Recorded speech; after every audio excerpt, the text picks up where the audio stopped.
All right, hey guys. Quick video. This is a business video, I guess is how I would sum it up. I'm gonna post another one, hopefully today if I'm able. I mean, again, I'm sure everything's different for everybody, but as I'm fond of saying, especially these days, my life is on fire. So, yeah. But some important business to attend to. Also, I'm holding my phone. Look, I'm in my son's room. Okay, let's just be totally honest.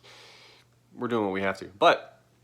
I point that out because it's probably going to shake a little bit because I'm holding it. Things I want to talk about, business. And the other video that I'll post, hopefully today, at latest tomorrow, will probably be our final video where I'm legit, hopefully, going to walk you through like a really good working thesis for one more text, give you one more example.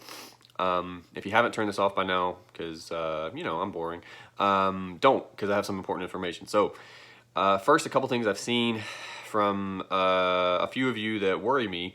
One more time, I'm not sure if people are looking over prompts, the syllabus, or other online materials. I understand that some of this can seem cumbersome for different reasons, but keep in mind two things. Number one, we can't meet for class, right? So this is what we have to do, unfortunately. And number two, we can't meet for class. So if it helps at all, think about like the 2.5 hours we would normally meet a week. We're not doing that. If you can, at worst, devote 2.5 hours a week to doing stuff for our class, right? Like let's be honest with ourselves. I don't know that we're all doing that.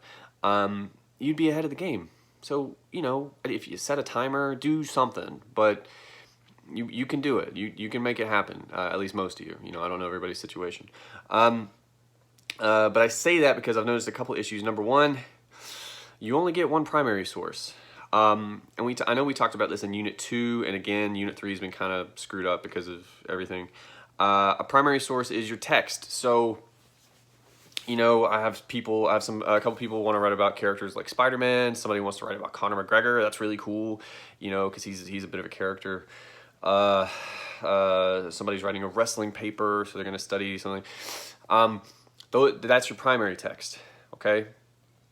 The issue that's come up is several people have wanted to write about several movies or a movie and a song and whatever. Those are all primary text. You get one. Think back to Unit 2. Did we use SoundCloud rappers along with Vonnegut? You know what I'm saying? Did we cite different scenes from Vonnegut as different sources? No. That's one primary source, and you need that to have a paper. Okay, but then you go find secondary sources. A lot of you, for whatever reason, aren't using the West Georgia Library all of a sudden. Nothing's changed, right? Like, UWG Library, Google it. I understand all of you, hopefully, are off campus. As we talked about in class, I know it was a little while ago, when you search, whatever you search for, at the very top it'll say, hey, you're a guest right now. If you want to use this, you got to log in. Click that. Use your West Georgia credentials, your name, your password, that stuff. Log in. You can use it. You paid for it. Use it. But those are proper secondary sources, articles, things like that. Just like we talked about with Vonnegut. Also, I didn't want you to use your primary source for a bib entry. This is on the syllabus, actually, as well. It might be on the prompt, but it's definitely on the syllabus. Some of you did that. I mean, at this point, it is what it is, but your proposal was basically your bib entry for your primary source, right? So, but there was really no need to do that twice. If I commented on a lot of the bibs, I didn't comment on all of them, and basically, if I didn't comment on your bib, you can think of that as a thumbs up. That's like, hey, looks like you did what you're supposed to. The source seems, at worst, solid, so you're good. Of course, I want to go ahead and say, sorry, like I said, holding the phone. If at any point anybody wants to get in touch with me, you have questions, a lot of you have reached out. That's really good. I get to those as soon as I can. Whatever you need to do, whatever questions you need answered, help you for whatever reason, hit me up. This is what we have to do. Lastly, this is the important part, and I'm sorry I saved it for the end. Due date's coming up. Look at the calendar if you haven't. 4/22, your final paper is due. 4/24, the multimodal is due. Now, a little bit about the multimodal real quick. If you haven't looked at that prompt already, go ahead and do it. It's a quick read, but what we would have done is it would have been a group project, and I use the term project rather loosely here. It's not very intense. A bunch of you had me for 11-1 last semester. This is the first time I tried it. It's not intense, right? It's not a big deal. But look over that prompt to familiarize yourself with the particulars. The big change this semester, because of everything that's going on, rather than a group assignment, I'm going to have you do this solo. And what it is, basically, you take a text. I would recommend you take the primary source you're using for your essay, right?